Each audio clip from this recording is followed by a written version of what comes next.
God of Rain revealed already. So yeah, the spoilers for the upcoming chapter 1182 have finally come out. And the first information says that we're going to get an update on Sanji and Zoro. It was shown that their status is injured but not defeated.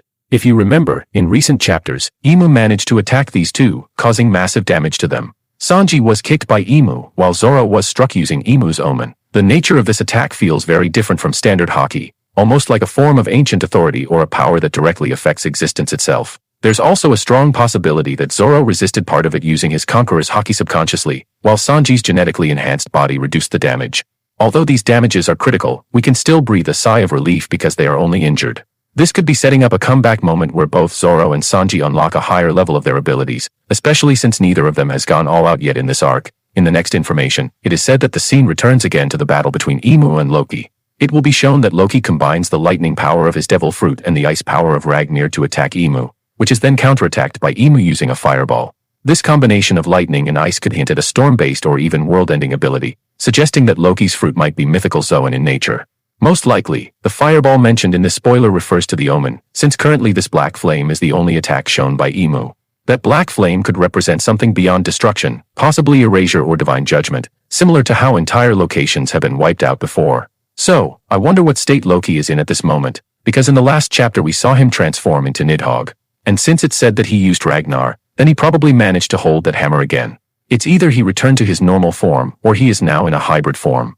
There's also a possibility that Loki can partially maintain his transformed state while accessing different abilities, which would explain the combination of powers. If Loki is indeed in his hybrid form, then that's really exciting to see. Because like I said in our recent videos, the hybrid form is the strongest form of Zoan Devil Fruit users. And if his Nidhogg form is tied to destruction in mythology, then his full power might directly oppose IMU's authority. In the next information, it is said that there's also an update on Gillingham and Summers. The omen given to them by IMU is now being shown through its effects. This suggests that IMU might have the ability to grant power or awaken hidden potential in others, almost like distributing fragments of a greater power. For example, Summers was able to lift a massive ship behind him. This might not just be raw strength, it could involve gravity manipulation or an unseen force enhancing his physical capabilities. And yes, the plan to kidnap the giant children is still ongoing, which could be part of a larger strategy involving the giants, possibly connected to ancient weapons or the creation of a powerful army. On Gillingham's side, he created another nightmare monster. If before the nightmare monsters he created came from the dreams of the giant children, this time it is said that the one he summoned is his own nightmare, something he personally fears. This makes the ability far more dangerous, because personal fear is deeper and more unpredictable. And this is said to be Zaza, the goddess of rain. As per spoilers, it's not only Gillingham who fears the god of rain, but the entire world government. That raises a big question: why? One strong theory is that the god of rain could be connected to the ancient deities mentioned in Skypiea, where gods of nature like rain, forest, and earth were referenced.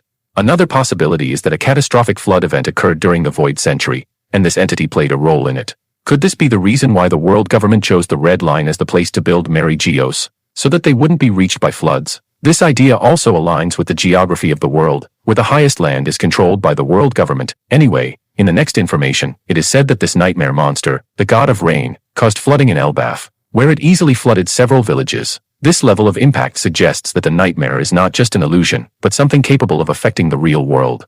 It could mean that Gillingham's power allows fear itself to manifest physically, especially when amplified by IMU's influence. And in the final information, it will be shown that Zoro and Sanji are now ready to fight. The two of them will face Summers and Gillingham. This matchup really feels like it was meant to happen from the very beginning, especially since both Zoro and Sanji traditionally take on the strongest opponents after the main villain. This could also be the moment where both of them showcase new techniques or power-ups after surviving IMU's attack.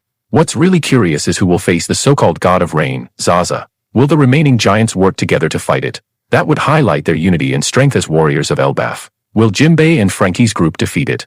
That would make sense strategically, especially with Jinbei's control over water, or the one suspected to be the possible god of forest, Chopper. If that theory holds true, then it could set up a symbolic clash between nature forces, rain versus forest. Anyway, that's our short spoiler review for the upcoming chapter 1182. Just wait for the full chapter in our next video. If you enjoyed this video, don't forget to like, comment your theories, and subscribe to the channel for more One Piece updates and deep analysis. Let me know in the comments, who do you think will face the god of rain? And do you think Zoro and Sanji are about to unlock a new power? Stay tuned, because things are only getting crazier from here. So that's it for today.